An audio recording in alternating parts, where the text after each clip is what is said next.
Assalamualaikum warahmatullahi wabarakatuh. Perkenalkan, saya Ainin Rahmasari dari kelas 3A Akuntansi Manajerial.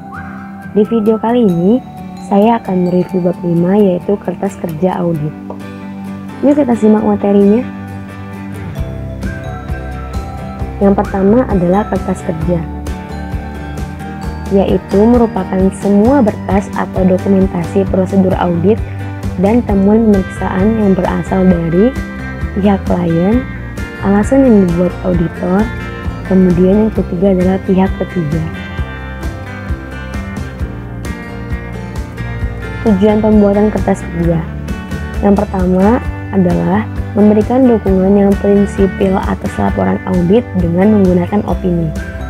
Yang kedua adalah memberi alat untuk melakukan koordinasi, mengorganisasi dan mengawasi pelaksanaan seluruh tahapan audit. Yang ketiga adalah bukti bahwa audit telah dilakukan sesuai dengan standar auditing. Kemudian yang keempat adalah sebagai pedoman dalam melaksanakan audit berikutnya.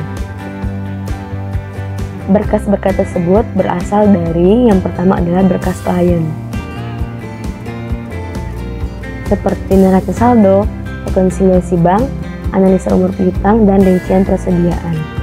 Kemudian berkas analisa auditor, seperti berita acara cash of name, analisa penarikan aktiva tetap, working balance sheet, dan working profit loss.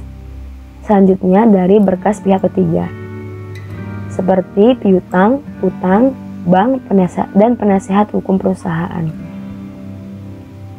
Selanjutnya adalah pembuatan kertas kerja.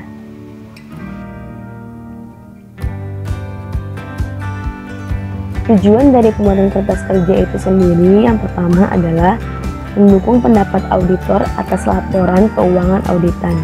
Yang kedua, menguatkan simpulan-simpulan auditor dan kompetensi auditnya. Yang ketiga, mengkoordinasi dan mengorganisasi semua tahap audit.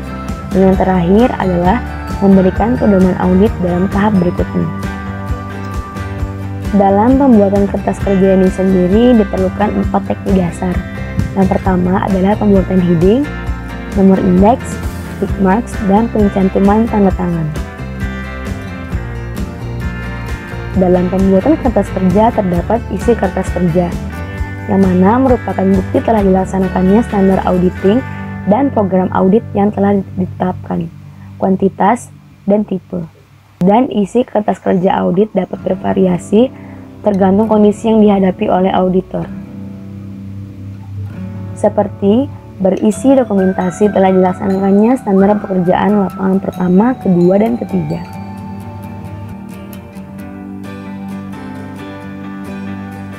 Hal-hal yang harus diperhatikan auditor dalam pembuatan kertas kerja yang pertama adalah lengkap, di mana harus mempunyai tujuan yang jelas. Yang kedua adalah teliti, harus memperhatikan ketelitian dalam penulisan dan perhitungan. Yang ketiga adalah ringkas. Kertas kerja harus dibatasi informasi yang pokok saja dan yang relevan.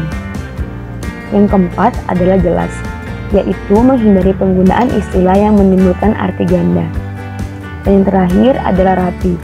Kerapian dalam pembuatan dan keteraturan penyusunan kertas kerja akan membantu auditor senior dalam mereview hasil pekerjaan stafnya dan memudahkan dalam memperoleh informasi. Selanjutnya adalah tipe-tipe kertas kerja, yang terdiri dari 6 hal. Yang pertama adalah program audit, kemudian yang kedua adalah working trial balance, yang ketiga adalah ringkasan jurnal penyesuaian dan jurnal pengklasifian kembali, yang keempat adalah daftar pendukung, yang kelima adalah daftar utama, dan yang keenam adalah memorandum audit dan dokumentasi informasi pendukung. Selanjutnya adalah susunan kertas kerja, yang terdiri dari yang pertama adalah draft laporan audit, yang kedua laporan keuangan auditan, yang ketiga ringkasan informasi bagi penelaah, yang keempat program audit, yang kelima laporan keuangan atas neraca lajur, dan yang keenam adalah jurnal penyesuaian, yang ketujuh adalah working trial balance, yang kedelapan daftar utama, yang terakhir adalah daftar pendukung. Selanjutnya adalah pengarsipan kertas kerja.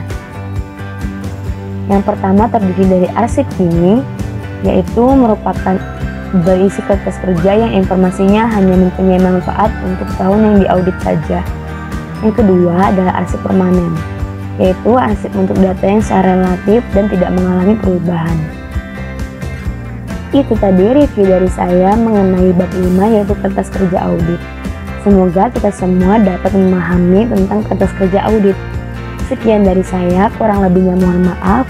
Wassalamualaikum warahmatullahi wabarakatuh.